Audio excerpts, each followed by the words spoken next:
আসসালামু আলাইকুম দর্শক, আমন্ত্রণ জানাচ্ছি চ্যানেল আই সংবাদে। পুরো সংবাদ জুড়ে আপনাদের সাথে আছি আমি মৃত্তিকা মোস্তফা। বিস্তারিত সংবাদের শুরুতেই জানিয়ে দিচ্ছি ফ্রেশ আটা ময়দা সুজি সংবাদ শিরোনামগুলো।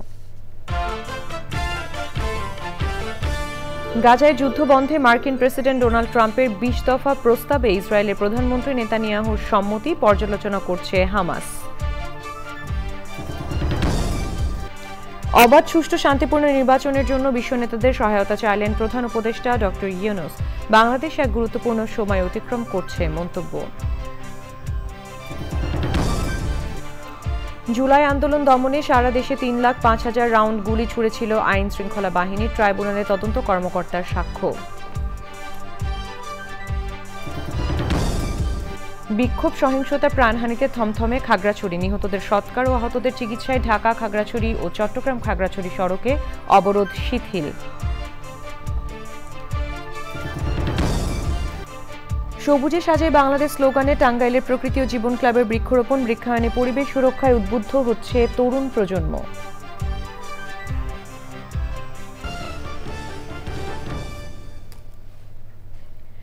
দর্শক, সংবাদ শিরোনামগুলো জানাচ্ছিলাম। এখনকার সংবাদ আয়োজন একই সঙ্গে চ্যানেলের ইউটিউব চ্যানেল এবং চ্যানেলের ওটিটি প্ল্যাটফর্ম আই স্ক্রিনে লাইভ স্ট্রিম হচ্ছে।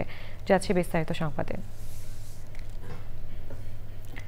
গাজায় যুদ্ধ বন্ধে মার্কিন প্রেসিডেন্ট ডোনাল্ড ট্রাম্পের ২০ দফা প্রস্তাবে রাজি হয়েছেন ইসরায়েলের প্রধানমন্ত্রী বেনিয়ামিন নেতানিয়াহু। মার্কিন প্রেসিডেন্টের প্রস্তাব পর্যালোচনা করছে হামাস। দুই পক্ষ সম্মত হলে দ্রুত যুদ্ধ বন্ধ হবে বলে জানান ট্রাম্প। হোয়াইট হাউসে ইসরায়েলের প্রধানমন্ত্রী নেতানিয়াহুর সঙ্গে বৈঠক শেষে যৌথ সংবাদ সম্মেলনে ট্রাম্প ওই ২০ দফা তুলে ধরেন। ডোনাল্ড ট্রাম্প প্রস্তাবিত ২০ দফার মধ্যে রয়েছে যুদ্ধ বন্ধ হলে ফিলিস্তিনের সরকার পরিচালনার জন্য ফিলিস্তিনিদের অরাজনৈতিক ব্যক্তিবর্গ এবং আন্তর্জাতিক বিশেষজ্ঞদের সমন্বয়ে একটি কমিটি গঠিত হবে। বোর্ড অফ পিস নামে ওই কমিটির প্রধান হবেন মার্কিন প্রেসিডেন্ট ডোনাল্ড ট্রাম্প। এছাড়া কমিটিতে থাকবেন সাবেক ব্রিটিশ প্রধানমন্ত্রী টনি ব্লেয়ার। প্রস্তাবে বলা হয়েছে প্রতিবেশী দেশগুলোর নিরাপত্তায় গাজাকে ধর্মীয় উগ্রবাদ মুক্ত করা হবে। উভয় পক্ষ সম্মত হওয়ার পর থেকে গাজায় ইসরায়েলের সব ধরনের সামরিক অভিযান বন্ধ থাকবে এবং ফিলিস্তিনি ভূখণ্ড থেকে ইসরায়েলি সৈন্য প্রত্যাহার করা হবে। ইসরায়েল আনুষ্ঠানিকভাবে এই প্রস্তাব মেনে নেওয়ার ৭২ ঘণ্টার মধ্যে হামাসের কাছে থাকা জীবিত এবং মৃত ইসরায়েলি জিম্মিদের ফেরত দিতে হবে। ইসরায়েলও বন্দী ফিলিস্তিনিদের মুক্তি দেবে। নতুন কমিটির ব্যবস্থাপনায় গাজা পুনর্গঠন এবং ত্রাণ সরবরাহ করা হবে। ইসরায়েলের সব জিম্মি ফেরত দিলে অস্ত্র ত্যাগ করে হামাস সদস্যরা গাজায় শান্তিপূর্ণভাবে বসবাস করতে পারবেন এবং তারা সাধারণ ক্ষমার আওতায় আসবেন। যেসব হামাস সদস্য গাজা ত্যাগ করতে চান তারা সেই সুযোগ পাবেন। গাজা থেকে কাউকে জোর করে উচ্ছেদ করা হবে না। যেসব বাসিন্দা এর মধ্যে গাজা ছেড়ে গেছেন তারা চাইলে গাজায় ফিরতে পারবেন। ইসরায়েল গাজা দখল করবে না বা নতুন করে বসতি স্থাপন করবে না। গাজা নিরাপত্তায় যুক্তরাষ্ট্রের তত্ত্বাবধানে আরব এবং অন্যান্য দেশগুলোর সমন্বয়ে ইন্টারন্যাশনাল স্টেবিলাইজেশন ফোর্স বা আইএসএফ গঠন করা হবে। এই বাহিনী ফিলিস্তিনির পুলিশ বাহিনীকে প্রশিক্ষণ দিয়ে নিরাপত্তার জন্য প্রস্তুত করবে। মার্কিন প্রেসিডেন্ট ডোনাল্ড ট্রাম্প হুঁশিয়ার করে বলেছেন, হামাস যদি প্রস্তাব মেনে না নেয় তাহলে ইসরায়েলের প্রধানমন্ত্রী নেতানিয়াহু যাই করবেন তাতে সমর্থন দেবে যুক্তরাষ্ট্র।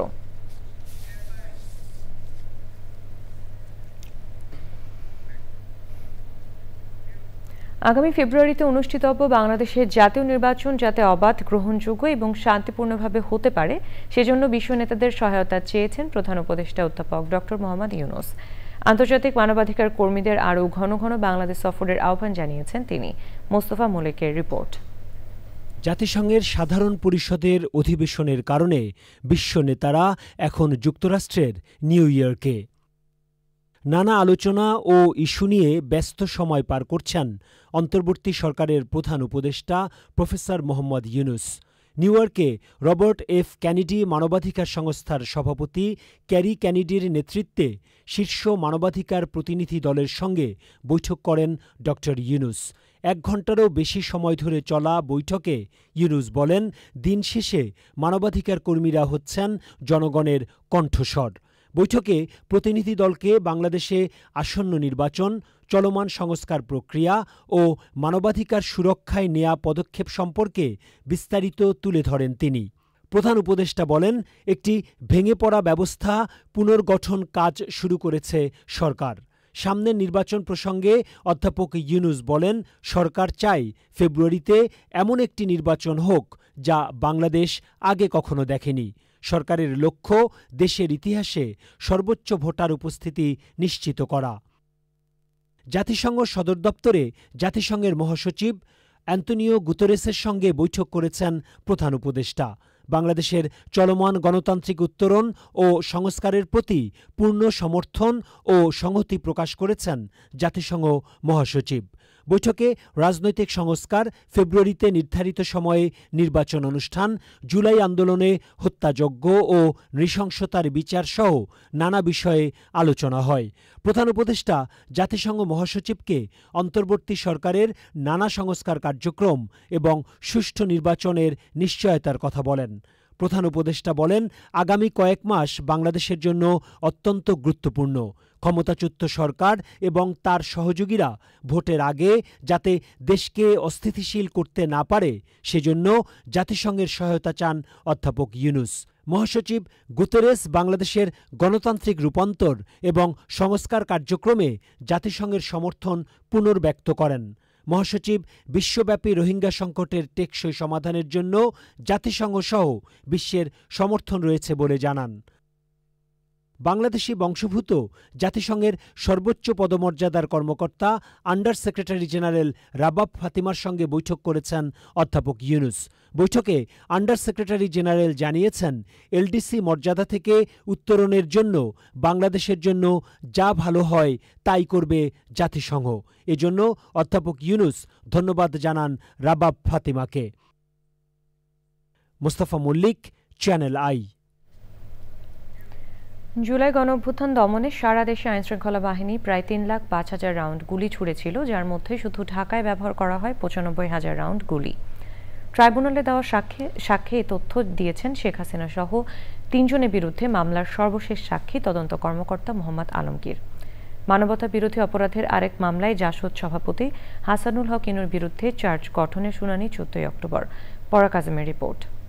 শেখ হাসিনা সহ 3 জনের বিরুদ্ধে মানবতা বিরোধী অপরাধের মামলার সর্বশেষ সাক্ষী হিসেবে রোববার ট্রাইব্যুনালে সাক্ষ্য দেওয়া শুরু করেন তদন্ত কর্মকর্তা মোহাম্মদ আলমগীর। দ্বিতীয় দিনের সাক্ষ্যে তিনি বিভিন্ন পত্রপত্রিকা, মন্ত্রণালয়ের গেজেট ও আন্তর্জাতিক জার্নালে প্রকাশিত হত্যা, গুম, নির্যাতন সহ মানবতা বিরোধী অপরাধের বিভিন্ন পরিসংখ্যান আদালতে নথিসহ উপস্থাপন করেন। তদন্ত কর্মকর্তার পরবর্তী সাক্ষ্য গ্রহণ মঙ্গলবার। সরকারের যে একটা হিসাব আছে, অর্থাৎ ওই সরকার যে হিসাব করেছিলেন 3,05,000-এরও বেশি রাউন্ড গুলি ছোড়া হয়েছিল আন্দোলন দমনকারীদের জন্য, দমন করার জন্য উদ্দেশ্যে, সেইটার পরিসংখ্যানটা উপস্থাপন করা হবে। তার মধ্যে 95,000-এরও বেশি গুলি অর্থাৎ রাউন্ড গুলি করা হয়েছিল ছাত্র জনতার আন্দোলনকে দমন করার জন্য ঢাকা মেট্রোপলিটন সিটি এলাকায়। সাউন্ড গ্রেনেড নিক্ষেপ করা হচ্ছে, এই ভিডিওটা আপনারা দেখেছেন। এই যে বোমা নিক্ষেপের সিদ্ধান্ত হয়েছিল এবং তা কার্যকর করা হয়েছিল, তার প্রমাণ গতকালও আপনারা পেয়েছেন, আজকেও পেয়েছেন। জুলাই আগস্ট আন্দোলনে কুষ্টিয়ায় 6 জনকে হত্যার ঘটনায় মানবতা বিরোধী অপরাধের মামলায় জাসদ সভাপতি হাসানুল হক ইনুকে গ্রেফতার দেখানো হয়েছে। ওনার যেহেতু একটা প্রি ট্রায়াল প্রসেস ছিল আগে, সেটা গতকাল নিষ্পত্তি হয়েছে। যেহেতু তার বিরুদ্ধে নতুন মামলা অর্থাৎ পূর্ণাঙ্গ চার্জ, ফর্মাল চার্জ আকারে দাখিল হয়েছে, সেই মামলায় গত বৃহস্পতিবার কগনিজেন্স হয়েছিল। সেই কগনিজেন্স নেওয়ার পরে আজকে তাকে পিডাব্লিউ মোলে অনারেবল ট্রাইব্যুনাল 2-এ হাজির করা হয়েছে এবং তাকে সেই মামলায় কাস্টোডি ওয়ারেন্ট অর্থাৎ CW ইস্যু করা হয়েছে। চার্জ হিয়ারিংয়ের জন্য 14 অক্টোবর ধার্য করা হয়েছে। আগে থেকেই কারাগারে আটক আছেন সাবেক তথ্যমন্ত্রী হাসানুল হক ইনু। পরাগ আজিম, চ্যানেল আই, ঢাকা। খাগড়াছড়ি গুইমারায় নিহতদের মরদেহ সৎকার এবং আহতদের উন্নত চিকিৎসার স্বার্থে ঢাকা খাগড়াছড়ি ও চট্টগ্রাম খাগড়াছড়ি সড়কে সোমবার দুপুর 12টা থেকে পরবর্তী ঘোষণা না দেওয়া পর্যন্ত অবরোধ শিথিল করা হয়েছে। তবে অন্যান্য সড়কে আগের মতোই অবরোধ চলবে বলে বিজ্ঞপ্তিতে জানিয়েছে যুগ্ম ছাত্র জনতার মিডিয়া সেল। বিজিবির Khagrachhari sector commander colonel Mohammad Abdul Mottakim বলেছেন, খাগড়াছড়ি ও গুইমারায় আইনশৃঙ্খলা পরিস্থিতি উত্তরণে বেসামরিক প্রশাসনের সাথে নিরলসভাবে কাজ করছে বিজিবি। সোমবার বিকেলে খাগড়াছড়ি সদরের স্বনির্ভর এলাকায় প্রেস ব্রিফিংয়ে তিনি জানান, পাহাড়ে অস্ত্রধারী সন্ত্রাসীদের বিরুদ্ধে অভিযান চলবে। পরিস্থিতি উন্নয়নে 10 প্লাটুন বিজিবি মোতায়েন রয়েছে। এই সময় খাগড়াছড়ি ব্যাটালিয়নের অধিনায়ক লেফটেন্যান্ট কর্নেল কামরান কবির উদ্দিন, সহকারী পরিচালক মোহাম্মদ হাসানুজ্জামান ও ইউসুফ আলী উপস্থিত ছিলেন।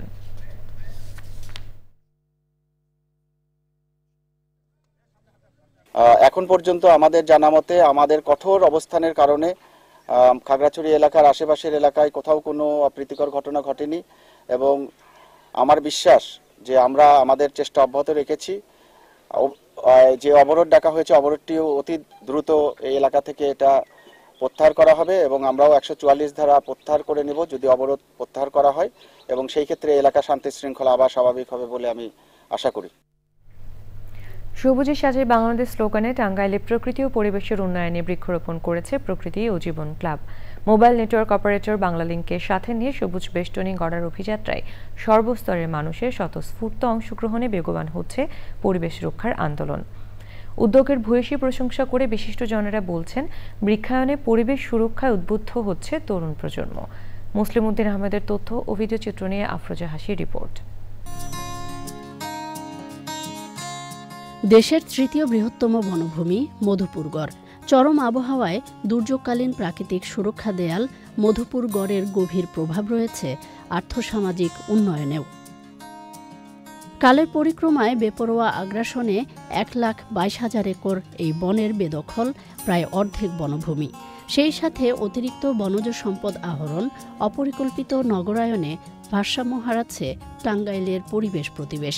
পরিস্থিতির উত্তরণে বাংলালিংকের সহায়তায় জেলার 11টি শিক্ষা প্রতিষ্ঠান, গ্রামীণ সড়ক ও পাহাড়ি এলাকায় প্রকৃতি ও জীবন ক্লাবের বৃক্ষায়ন। সবুজে সাজাই বাংলাদেশ এই প্রতিপাদ্যে টাঙ্গাইলে বৃক্ষরোপণ কর্মসূচি পালন করেছে প্রকৃতি ও জীবন ক্লাব। একটি পূর্ণবয়স্ক গাছ সারা বছর 10 জন মানুষকে অক্সিজেনের যোগান দেয়। শুধু এই একটি কাজই করে না, সে কিন্তু ছায়া দিচ্ছে, ফুল ফল দিচ্ছে, কাঠ দিচ্ছে, ঔষধি উপকরণ দিচ্ছে, নানা ধরনের প্রাণীর বাসস্থানের ব্যবস্থা করছে। এই ধরিত্রীকে ভালো রাখার জন্য এর চেয়ে আর বেশি কী উপকার হতে পারে।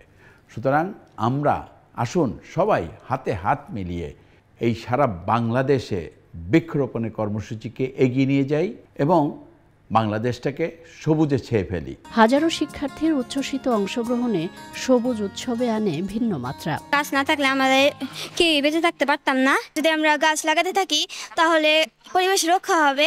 এই দেশটি সবুজে সবুজময় হয়ে উঠুক। আমাদের ছাত্রছাত্রীদের মধ্যে একটা অ্যাওয়ারনেস তৈরি করতে চাই। আগামী প্রজন্মের মাঝে আমরা ছড়িয়ে দিতে চাই এই সবুজের সমারোহ। আমাদের এই গাছ লাগানো অভিযান অব্যাহত থাকবে।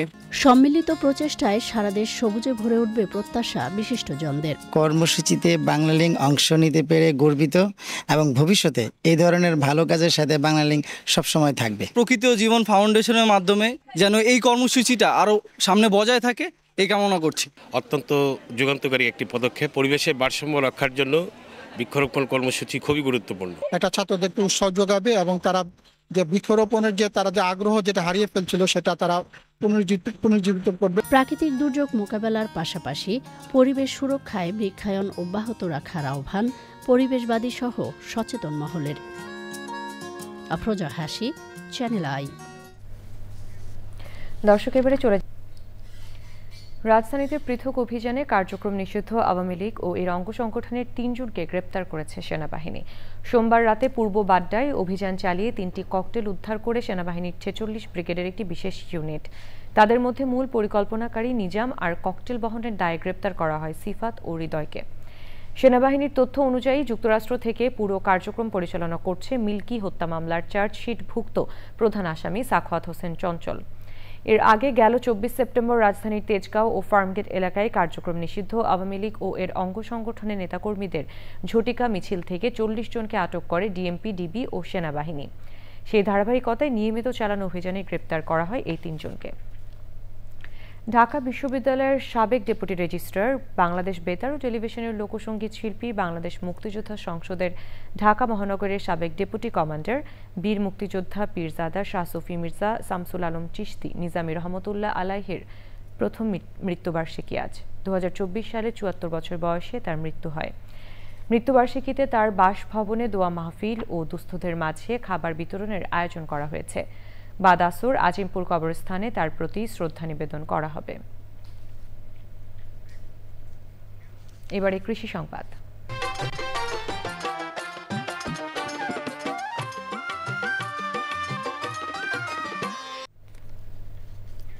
যশোরে শীত মৌসুমের আগাম জাতের সবজির চারা চাষে ধুম পড়েছে। শীতকালীন শাকসবজির চারা রোপণ, ক্ষেত পরিচর্যায় ব্যস্ত সময় পার করছেন চাষিরা। বৃষ্টির কারণে সময় মতো সবজি চাষ শুরু করতে না পারলেও শেষ দিকে পুরো দমে নেমে পড়েছেন কৃষক। যশোর প্রতিনিধি আকরামুজ্জামানের রিপোর্ট। যশোর জেলার 7 মাইল চোরামানকাঠি ইসালি ইউনিয়ন সহ বিভিন্ন এলাকার মাঠ জুড়ে চাষ হয় বাঁধাকপি, ফুলকপি, শিম, লাল শাক, পালং শাক সহ নানা ধরনের সবজি। এসব সবজির চারার বেশিরভাগই উৎপাদন হয় যশোর সদরের চোরামানকাঠির আব্দুলপুরের বিস্তীর্ণ মাঠে। এখন শীতকালীন নানা সবজির চারা রোপণ ও তার পরিচর্যায় কৃষক ব্যস্ত সময় পার করছেন। আমাদের মাটি বেলে দোআঁশ মাটি বা এঁটেল মাটিতে এই চারা ভালো হয় না, এই জায়গার মাটিটা ভালো, এ কারণে চারাও ভালো হয়। এবছর আবহাওয়া ভালো হওয়ায় শীত মৌসুমে সবজি চাষে ভালো সম্ভাবনা দেখছেন কৃষক। আমরা এই জায়গা থেকে চারা নিয়ে যেয়ে লাগাবো, আল্লাহর রহমতে খুব ভালো ফলন আশা করি। মানসম্মত সবজি চারা উৎপাদনে কৃষি বিভাগের পক্ষ থেকে কৃষকদের নানা সহযোগিতা করা হচ্ছে বলে জানিয়েছেন কৃষি বিভাগ। বীজতলাতে চারাগুলো নিরোগ থাকবে এবং কোনো রোগাক্রান্ত যেন না হয়, সেক্ষেত্রে আমরা পরামর্শ দিয়ে যাচ্ছি। কৃষি সম্প্রসারণ অধিদপ্তরের তথ্য মতে চলতি মৌসুমে যশোরে প্রায় 18,000 হেক্টর জমিতে শীতকালীন সবজি চাষের লক্ষ্যমাত্রা ধরা হয়েছে। যশোর থেকে আকরামুজ্জামান, চ্যানেল আই। এখন দেখবেন প্রকৃতি সংবাদ।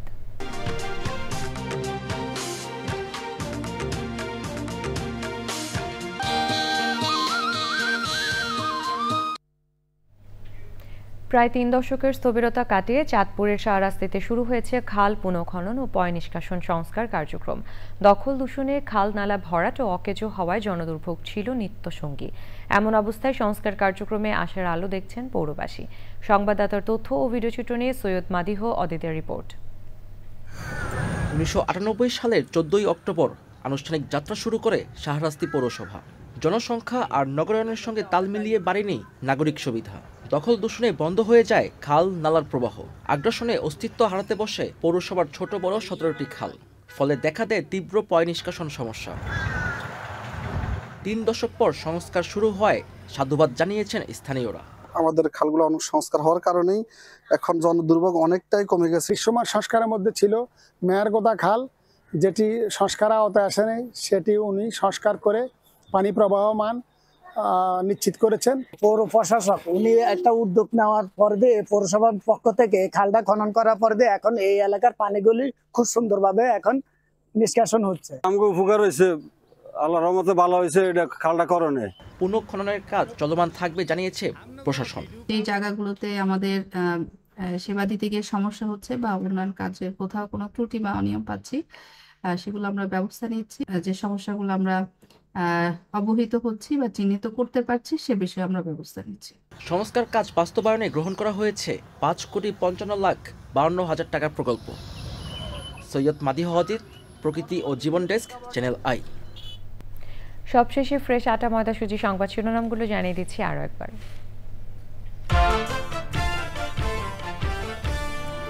গাজায় যুদ্ধ বন্ধে মার্কিন প্রেসিডেন্ট ডোনাল্ড ট্রাম্পের 20 দফা প্রস্তাবে ইসরায়েলের প্রধানমন্ত্রী নেতানিয়াহুর সম্মতি পর্যালোচনা করছে হামাস। অবাধ, সুষ্ঠু, শান্তিপূর্ণ নির্বাচনের জন্য বিশ্ব নেতাদের সহায়তা চাইলেন প্রধান উপদেষ্টা ডক্টর ইউনুস। বাংলাদেশ এক গুরুত্বপূর্ণ সময় অতিক্রম করছে মন্তব্য। জুলাই আন্দোলন দমনে সারা দেশে 3,05,000 রাউন্ড গুলি ছুড়েছিল আইন শৃঙ্খলা বাহিনী। ট্রাইব্যুনালে তদন্ত কর্মকর্তার সাক্ষ্য।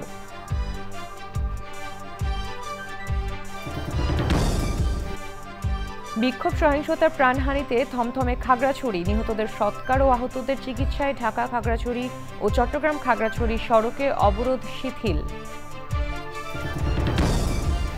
এবং সবুজে সাজায় বাংলাদেশ স্লোগানে টাঙ্গাইলের প্রকৃতি ও জীবন ক্লাবের বৃক্ষরোপণ। বৃক্ষায়নে পরিবেশ সুরক্ষায় উদ্বুদ্ধ হচ্ছে তরুণ প্রজন্ম।